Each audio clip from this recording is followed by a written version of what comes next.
Hello, hello. Welcome. My name is Ben. I'm the host of Performer on Record, and this is a very special episode. We are pleased to announce the companion podcast episode to our special pedal issue. If you didn't have a chance to check it out yet, the pedal issue is out now in print and online. You can check it out at your local retailers or head to performermag.com to give it a look. We'll be posting the articles across the web and our social channels as well, and we've got to give a special thanks and shout out to our premier title sponsor for the entire project, the Rat Distortion Pedal. You'll be hearing us talk to the Rat team later in this podcast. A really cool in-depth interview we did on the history of the Rat pedal, the various iterations of the boards, casings, all sorts of nerdy stuff that I'm sure the JHS crowd will appreciate. Also want to let you know that we did some really cool exclusive videos featuring awesome pedals that we recommend, and what's especially neat about that is we recorded some new tracks with those pedals with some really amazing artists from across the country, and put out a companion mixtape, an actual physical cassette release to go along with the print issue. So if you haven't got your fill of pedals yet, go check out the special issue in print, online, the companion videos, and the actual mixtape, which you can get for free from us, either in person if you see us at an event, or through our social channels, or just email us, ben@performermag.com, ask for a copy, and we'll hook you up. And without further ado, let's get to those interviews. First up is the Rat Distortion interview. Then we've got a really cool segment with the folks from First to 11, a band that we worked with on a special video series about going wireless. And we're going to talk about going wireless with your guitar pedal rig.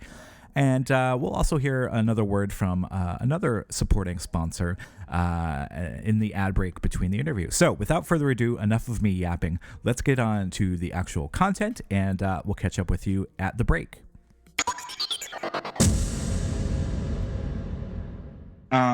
We are here with Bill Eaton. Bill, would you like to introduce yourself and kind of let people know who you are and sort of what you do and how you're associated with Proco and the Rat and everything?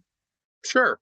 As Ben said, I'm Bill Eaton. I've been with, it's Act Entertainment now, and before that it was Rapco Horizon, and then Proco was an independent company before that. I started at Proco in 1985, which was probably about 6 or 7 years after, about 6 years after Proco converted to a cable company primarily. Mm-hmm. Before that, we were actually a PA cabinet company, a regional PA cabinet builder, and actually Electro Voice was close by us, and they helped us a lot. They let us use their anabolic chamber to test our cabinets, and we bought a lot of drivers from them.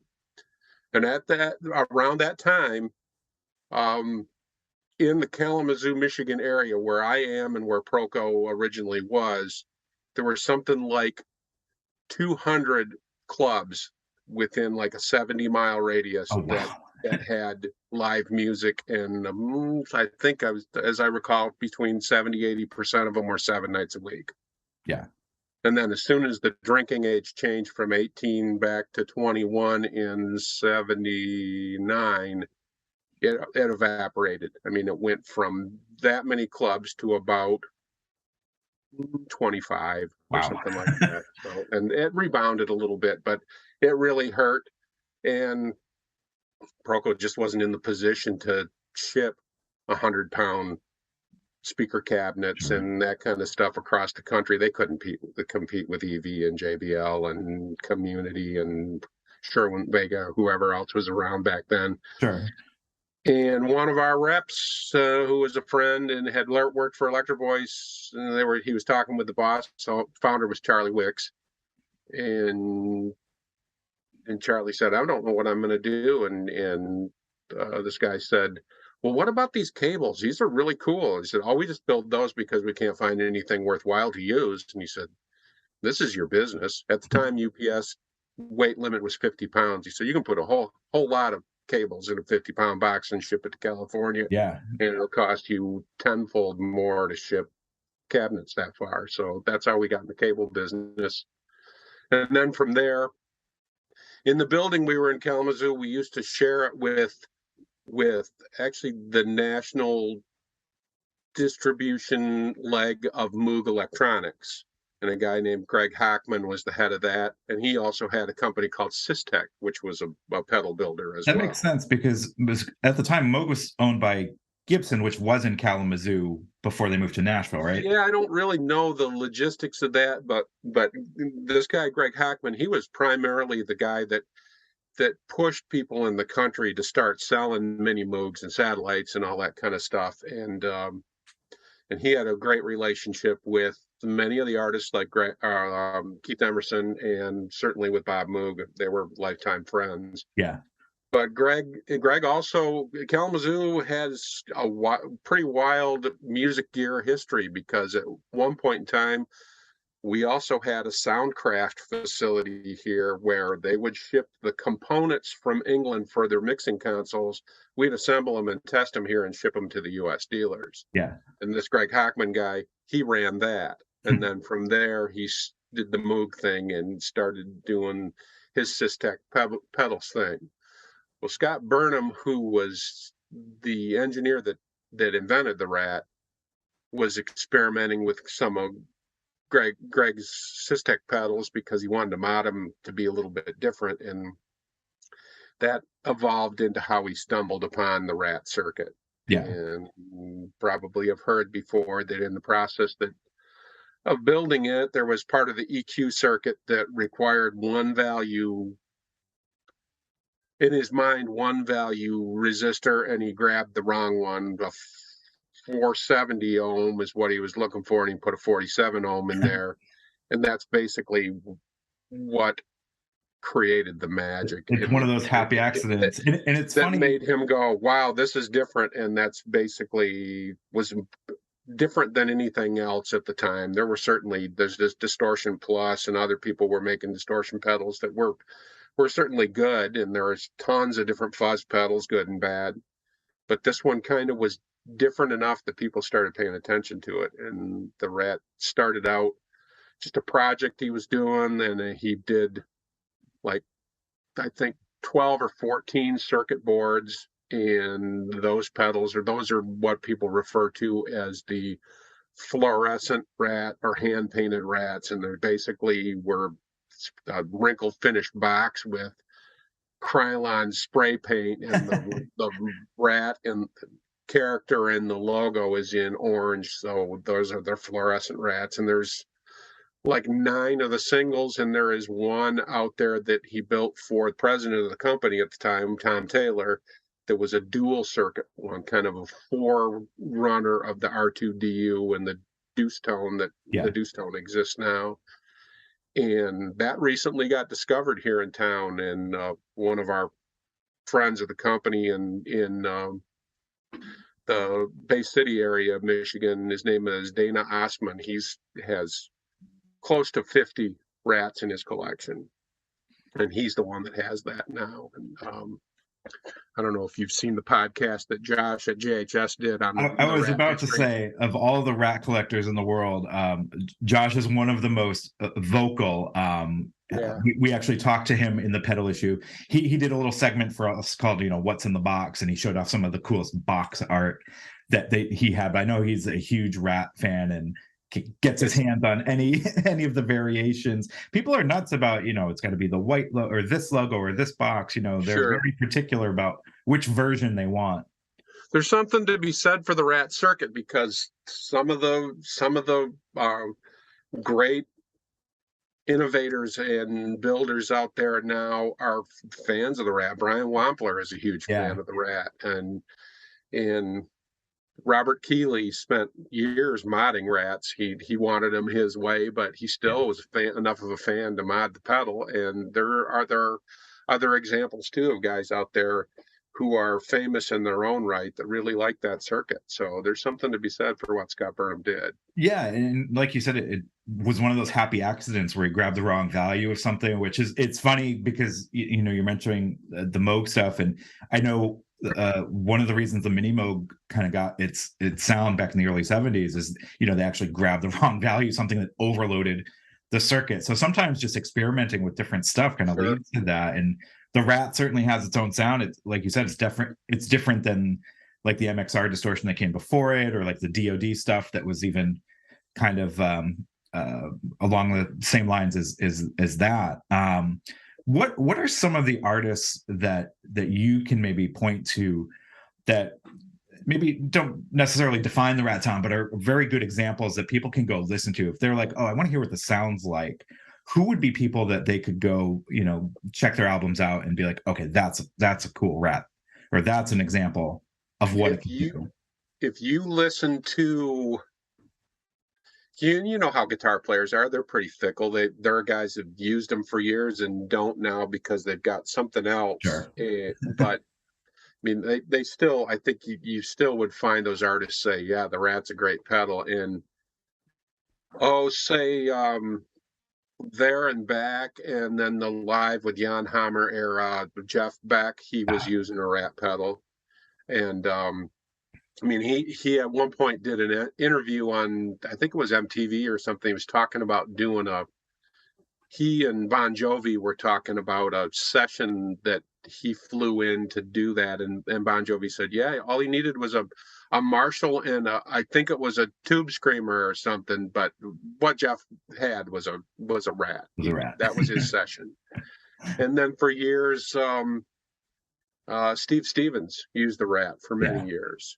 I mean, he actually, out of the blue, back in the day, he sent a Christmas card to Scott, and it was this Christmas tree with a bunch of his gear underneath it, like their presents and stuff, and the Rat was in there, and he thanked Scott for making a great pedal and all that kind of stuff. I thought that was pretty cool, but he's a pretty signature sound. Yeah. But I believe that at periods of times, David Gilmour has used it. Elliot Easton has used it. The Sonic Youth guy, all of the Sonic Youth instrument player or guitar bass players. Kim used a Turbo Rat on her bass, and Thurston used a Turbo Rat on his guitar, and I think Lee used one of the other Rats. It's at least at sometimes. I mean, that's a great example of a band where they were really on board with it, at least in some period of time. Yeah, and maybe using it to some of its more extreme settings. Absolutely, yeah.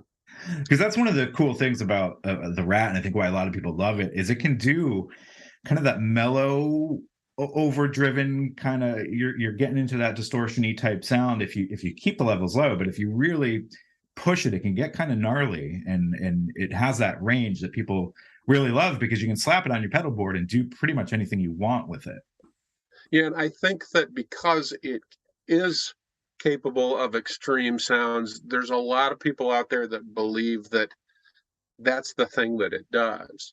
But those like 10, 11 o'clock on the distortion and then put the filter and the volume where you need them to be is something a lot of guys use, whether it's to push something or something like push an overdrive after it, or maybe it's just a little bit more of a bump after a fuzz goes into it.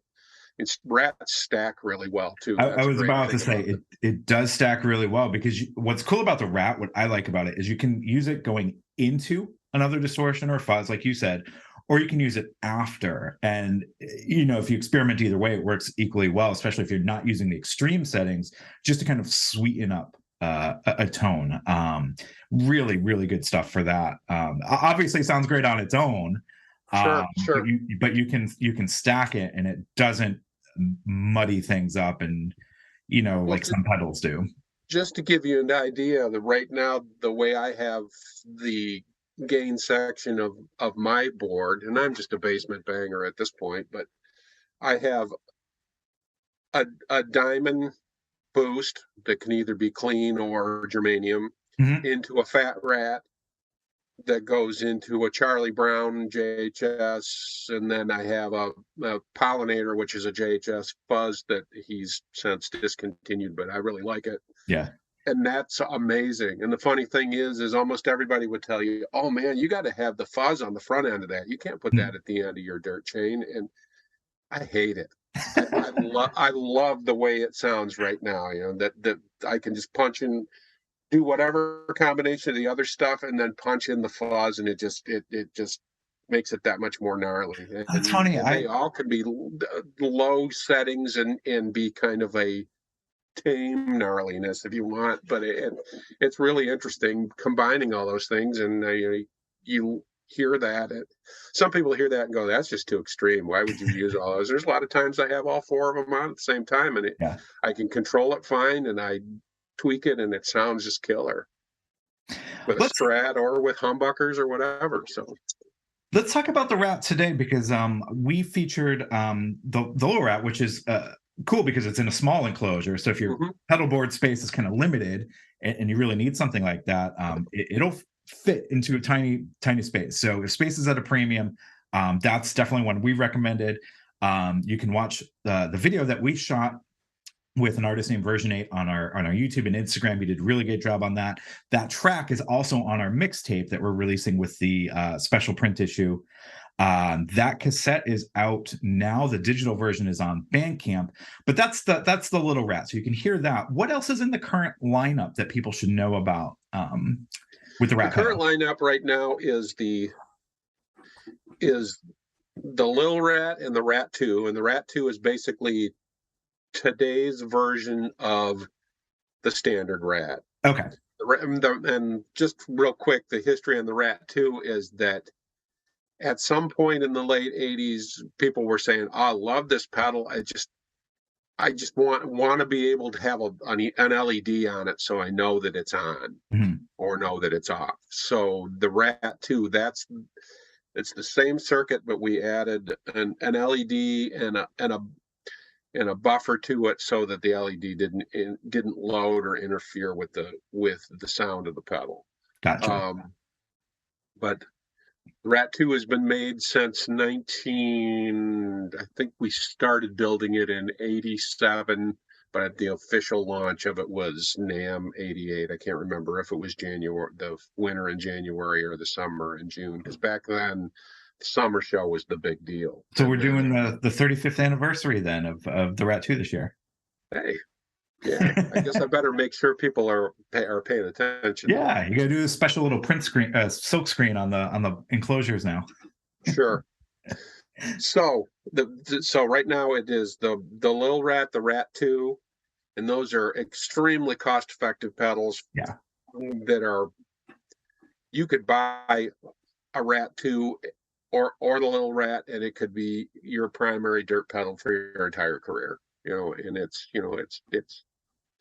$80 street price. I mean, it's for how well it's built and all that. That's an amazing value. Well, there's a reason it's been around so long. I mean, it's a classic of the industry. It never goes out of style, and you can set it for so many different types of settings, so many different types of genres. So if you don't have a Rat, I mean, shame on you.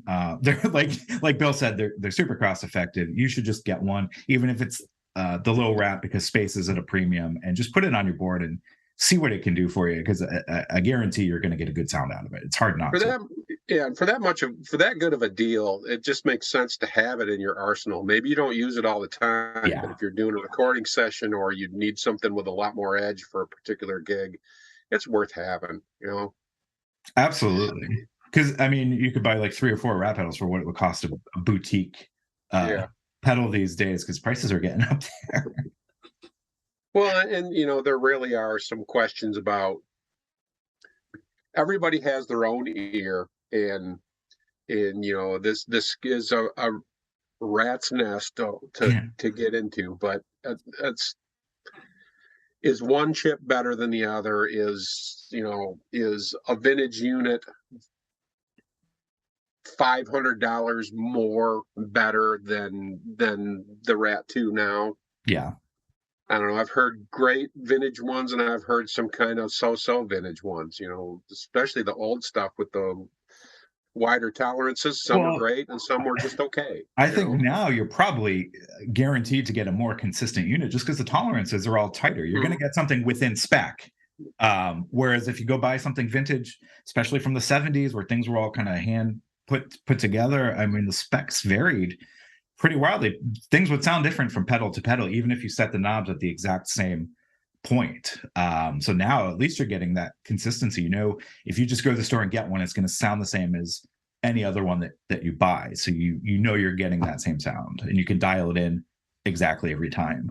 Sure. Well, and we'll go back to this. Let me finish telling you what the lineup is so we don't get too far off track. Thank you.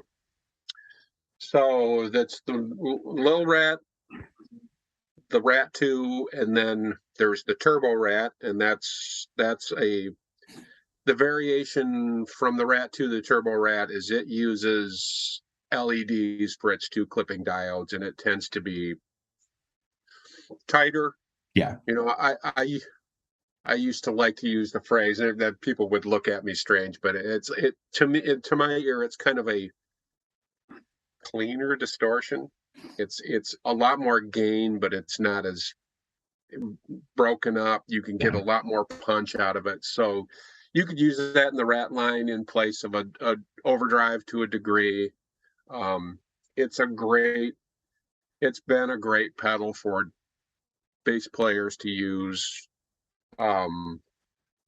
Anyway, so that basically the spec we used to throw around is the Turbo had 3 dB more gain, and then the next pedal is the Rat, or the You Dirty Rat, which uses germanium type diodes, and it tends to have about 3 dB more compression. Okay. So it tends to be more fuzzy.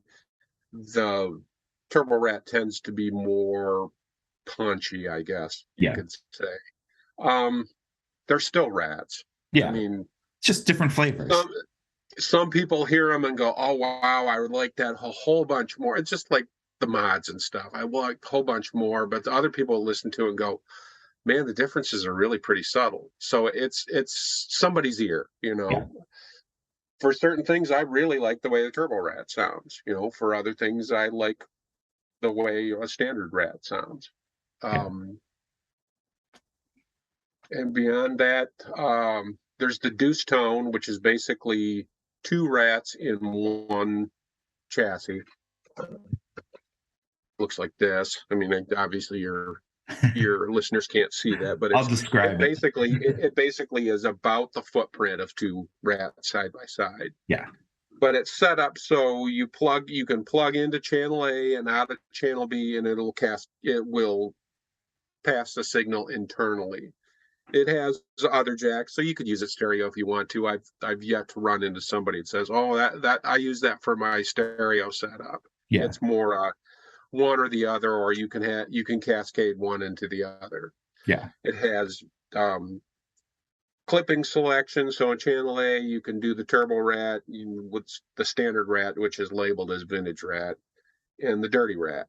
And the dirty circuit was in this pedal before we did the You Dirty Rat as a standalone pedal. Some people said, "That sounds really cool. Why don't you do that pedal all by itself?"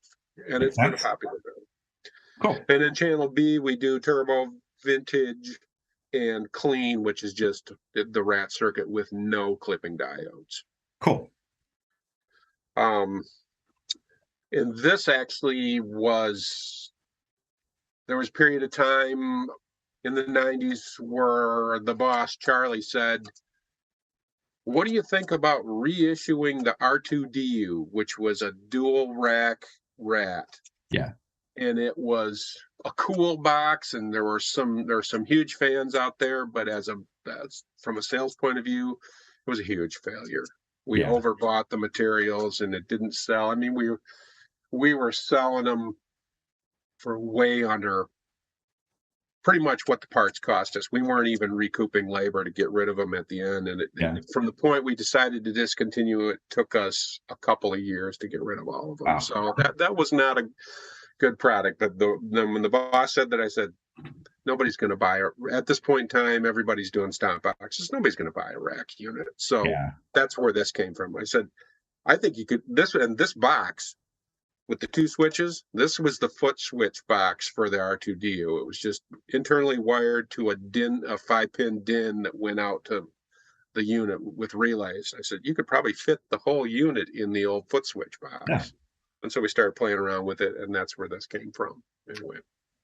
Cool. I mean, it's really great to hear the history of some of this stuff, especially for people. I mean, I lived through the era where people transitioned from big rack units away from that. Now, I mean, there are guitarists who don't even use any amps or anything on stage. They're using little modelers and going direct. So it's been a wild ride, and it's cool to see that, you know, something like the Rat has become kind of an institution, no matter what generation you're in. It's just kind of ubiquitous. Everybody needs one. And it's been really cool to kind of hear how some of that developed.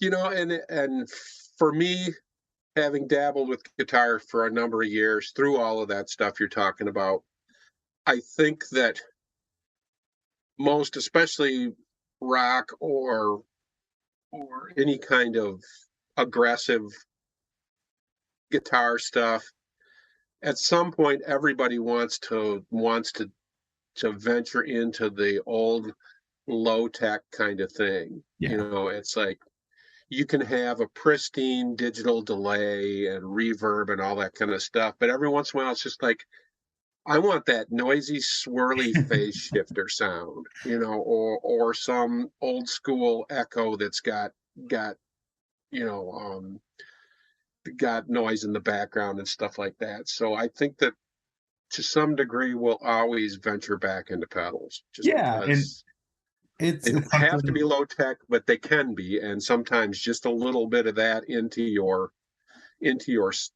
sound shape is important.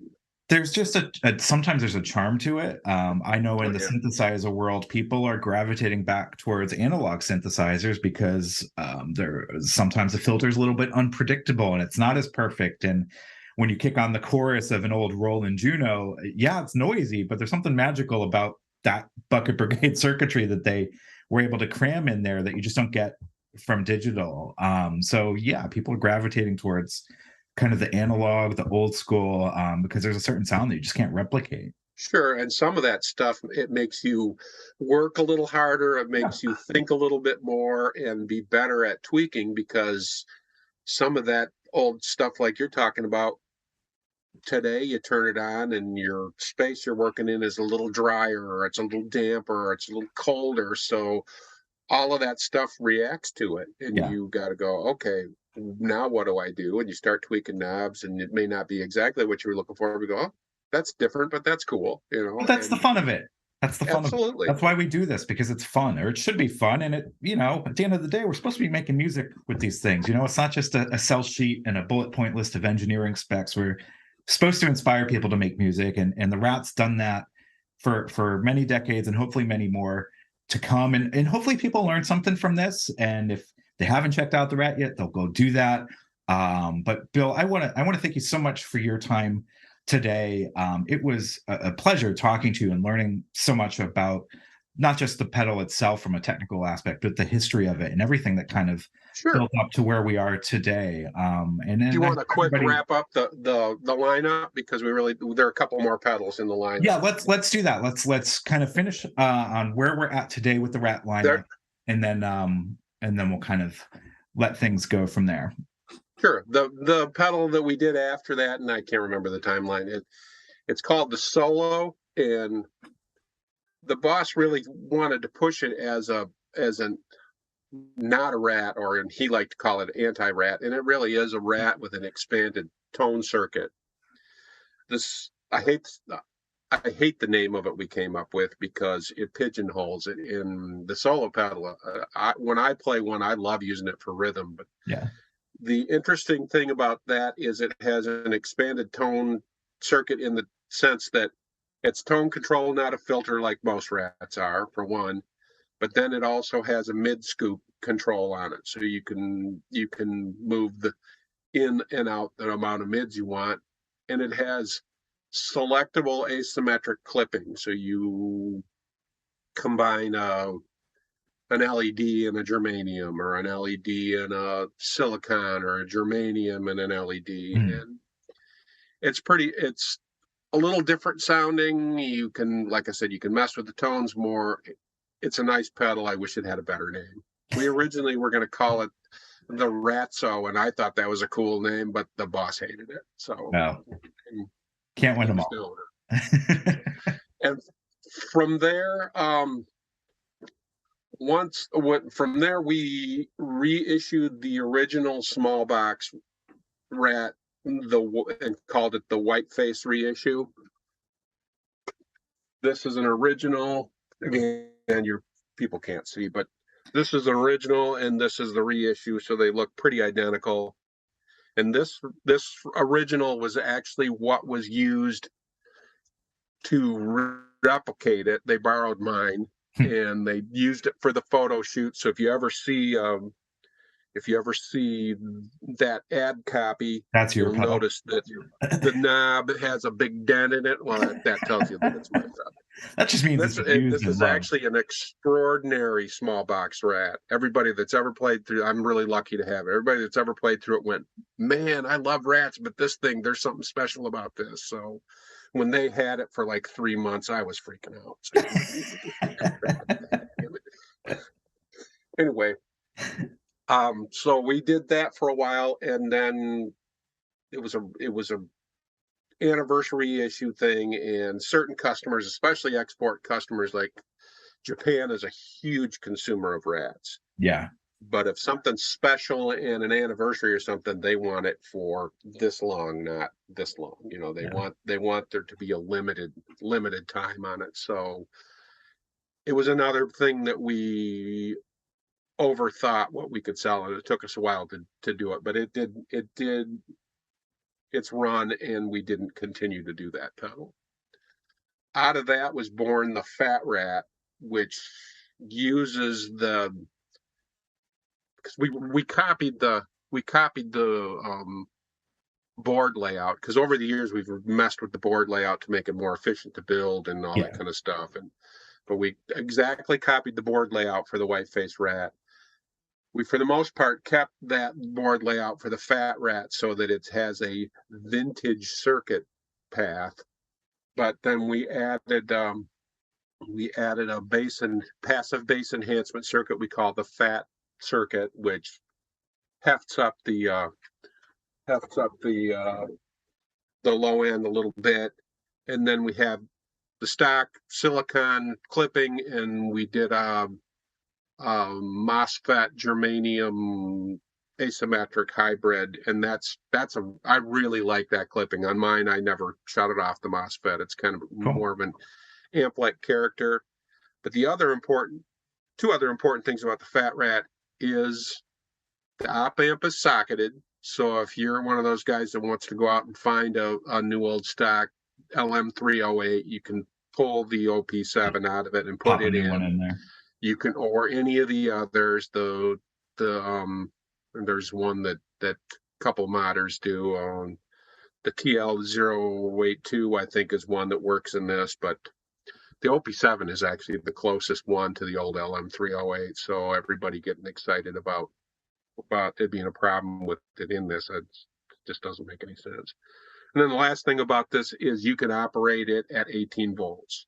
Oh, okay. So it has more headroom, and this is a great option for bass players or somebody that uses a baritone guitar or tunes their guitar down or something like that. It's going to function better with that greater headroom. Cool. Anyway, so that's the rat lineup these days.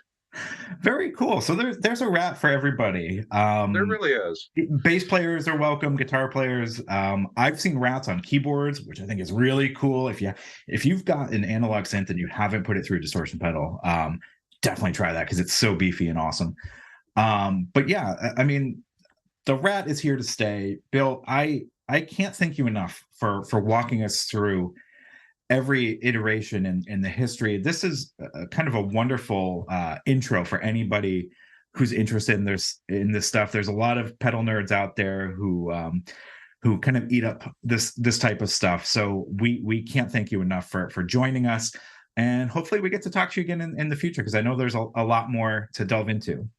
Anytime. This was great. I appreciate it. Thanks. And we'll sign off from there. And like I said, grab the pedal issue. It's out now. You can read it digitally if you can't get a print copy. The mixtape is out digitally on our Bandcamp, so you can hear the rat pedal in action on a full track. And you can watch the video companion that goes along to that, a little behind the scenes, recording that track with the artist version 8. And finally, the physical mixtape, the actual cassette, is out now. So keep an eye on our social channels. We'll be giving that away. It's free. If you see us in person, we'll give you a copy.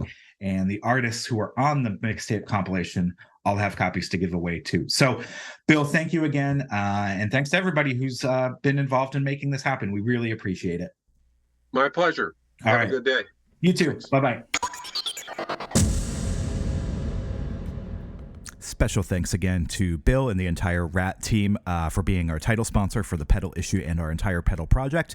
And we want to thank another sponsor, our official retail partner for the pedal issue, companion mixtape videos, and everything that goes along with the project. It was a lot of work, and we couldn't have made it happen without all the support from our sponsors. And our retail sponsor for this project was Guitar Effects Direct, home to one of the world's best selections of boutique guitar effects pedals. The online store partners with manufacturers from around the globe to bring you pedals that do not compromise on quality, materials, or craftsmanship. And of course, these guys are passionate about great tone, just like we are. That's why we did the whole pedal issue.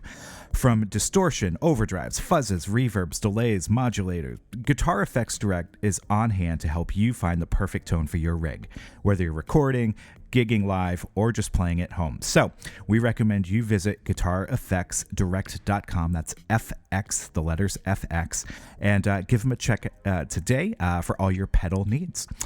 That brings us to our second and final interview for the podcast with our friend Ryan from First to 11, talking about some really cool Xvive wireless gear that might rethink how things work in the pedal world. And you can take your board wireless pretty easily and affordably with some of the gear that we talk about. But this is part of our ongoing video series with our partners at Xvive, who make really cool gear, and we thought it would make sense to pop this interview in here because we're talking specifically about how to take your guitar rig and your pedal board into the wireless realm, which is something that 10-20 years ago wasn't really within the realm of possibilities for most gigging guitarists without big, monstrous, expensive, heavy rack units. But today it's easy and, like I said, affordable. So let's talk to Ryan and get his thoughts on some of the Xvive gear that we sent over, and we'll take it from there. So without further ado, here we go.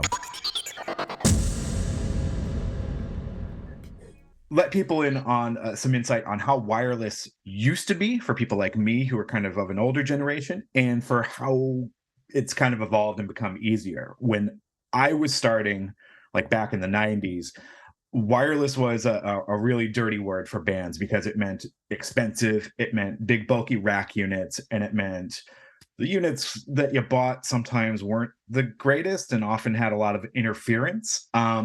Having used wireless yourself with the band in 2022, what's your experience been like, and what do you see wireless being like for bands today? Is it easy? Is it affordable? Is it simple to use and get into? What's your thoughts on that? Yeah, I think it's literally all of those things.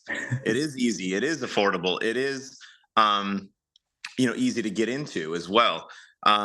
So the ease of use has changed a lot since even I've been playing music, over the past 20 years, where I started out with a half stack. Yeah. And then I would be like, all right, well, that's getting annoying. So let's go down to a combo amp. And it was like, wow, these combo amps are great. Like I can pick it up with one hand and I don't need two people to move it. And then, you kind of evolve even further and you're like, all right, let's get into the digital modeling stuff. So that now we've got this box and there's no speaker cabinets. And we're just getting more and more efficient with how we play music. Yeah. You know what I mean? And with what we do is primarily like make music videos. We perform live, but we primarily, make music videos, content for YouTube. So, trying to make our setup and our playback for our YouTube videos is where the Xvive stuff has been so helpful, because we used to bring studio monitors that we would plug in for playback, and we would have to crank it because we needed to hear it over the drums. You know what I mean? When we're trying to play along with these songs and stay in time so that we can sync the audio and the video later. And so we just eventually were like, all right, what if we just get rid of these monitors entirely? And what if we just use in-ears during the video? So Sam stays in time, I can hear the kick drum, so I'm playing along, in perfect time with the drums. And we're just kind of like, all right, well, now we've got to take our rack, in-ears to these video shoots in a rolling rack case with all our other stuff. And we technically, we don't need all of our other stuff. We don't need our full PA system. We don't need our full, amps and stuff like that. So we got the Xvive thing for playback, and we literally just have a cable going from our phone into the transmitter that sends to the receivers, and we all have our receivers just in this little, like, it's almost like a purse sized little thing. And that's how we handle playback for our music videos, is we carry this tiny little case out, because we shoot videos in the middle of a field in the woods, and and everything is wireless. That playback system needs no power, no external power. So everything is self-contained. It's all in this little carrying case. All our ears are in there. And, we just show up, we pull out our receivers, we plug in our ears, and we're ready to shoot. And everything is in perfect sync. And it's as easy as, I can't imagine it getting any easier than it currently is when we shoot videos. And for me, from what I've heard from a lot of groups, not just you guys, is the transmission quality and the dropouts are kind of almost a thing of the past. I mean, that was the bane of my existence 25 years ago with wireless units. Is there'd always be interference, there'd always be dropouts and lags. And it seems like, for the most part, most of the gear that you can get wirelessly these days kind of eliminates the majority of those issues. Yeah. So, I mean, with the Xvive stuff, it's just, channel 1, channel 2, channel 3, channel 4. And it makes it so much easier, because I remember, previously we would have these wireless units that you had to basically break out the owner's manual to like sync the transmitter and the receiver with each other. Now it's like you press 2 buttons and you're kind of just good to go. Yeah. So you just make sure they're on the same channel, and you just are instantly in it, rather than, I think we used to have some that, like, you had to hold them like 6 to 8 inches away from the transmitter and like make sure that the compartment was open, and hit a button to sync, and it would, like, and every unit was different, whether it was from one brand or another. It was like, I forget how to use these ones versus, these other ones. And, it's always the worst time possible, like 2 minutes before you're supposed to start playing, that you have like that issue. And now, if there is any interference at all, which usually there isn't, it's just, all right, we'll just try the next channel, and then boom, it's gone. Yeah. And what's cool about the guitar units, like I said, it used to be all big, huge rack mount stuff. So you'd have a big wheelie case that would weigh 1,000 pounds. And the guitar stuff that I saw in the videos that you guys made, it's one transmitter unit that's maybe the size of, I don't know, not even a credit card, that plugs into the guitar. Yeah. And the receiver can just go right into your pedal board, right? Or directly into the amp. You don't have any effects units, right? It's kind of that simple. Oh yeah. I mean, that comes in handy, like, when we play like shows. So we do a lot of stuff that is fly dates. You know what I mean? Someone will be like, hey, fly down to Florida, come and play this event, or, fly to Tennessee and play this event. And, we started out with big rack cases, and we would check them, and they would be overweight. And you don't want to fly with 1,000. Yeah. But that's how we used to do it. And now almost everything that I play with personally on stage fits in my guitar case. That's awesome. So I have one of those like double guitar cases. So I have my main and my backup, and then I got my wireless, my tuner, my everything is all in containment of that one case. Yeah. And I've got to imagine for bands who are playing live and like you said, doing fly dates, or even just going out on tour, like, you don't want to pack all that stuff into a van or a bus and schlep it out to every gig, load it and load it out. I mean, you've got everything in your guitar case. That's amazing. Yeah. And you can never go backwards. You know what I mean? Like, you realize how, you're like, oh, wow, these combo amps are great compared to half stacks. But then, you get to smaller and smaller and more compact and more, user friendly. And you kind of laugh at the stuff that you used to do, because it's like comparatively so much more work. But I mean, the point that we're at right now, and you have to hustle kind of a lot as a musician to be able to pay the bills and stay above water. And just to be able to go and shoot a music video, and have it not take all day. Right. Like from carrying equipment in and out, or worrying about like you said, signal dropouts and changing frequencies and stuff like that. To be able to just show up, sometimes we shoot a music video in an hour, like time is 3 or money, 4. right? Yeah, 3 or 4 takes, and then we pack up our stuff, which again is super easy, back to the studio, and we can start working on some other projects. We can start recording more covers to go shoot those videos later. Yeah. And it's instead of packing up for a show and having it take 2 hours prior to going to the show and loading in, you can pack up for a show in 30 minutes, right? Because all your stuff is so much more compact.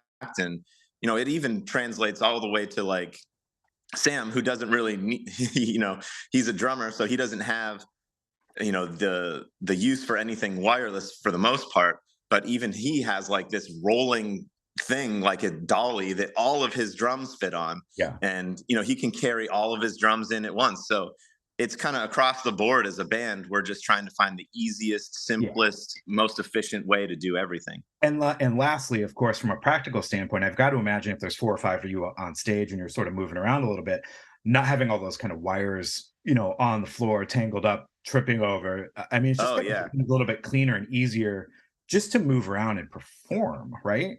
Oh, yeah, for sure. I mean, thinking back to, I've used wireless units for a really long time. And even at practice, when you would traditionally just pull out a cable because it's just practice, Sure. what I mean?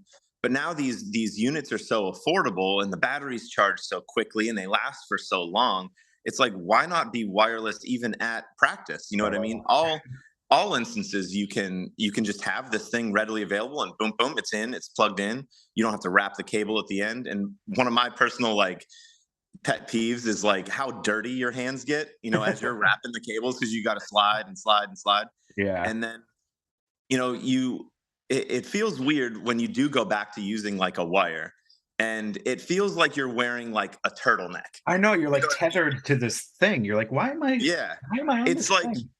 I'm wearing, when you wear a turtleneck, it's like, it's not like it hurts, but it's not comfortable. You know what I mean? You're like, aware that it's there. Yeah, you're aware that it's, and just like that cable being under your foot or brushing up against your leg is just kind of like, once you get away from it, you're like, oh, this is so nice. And then you can't go back.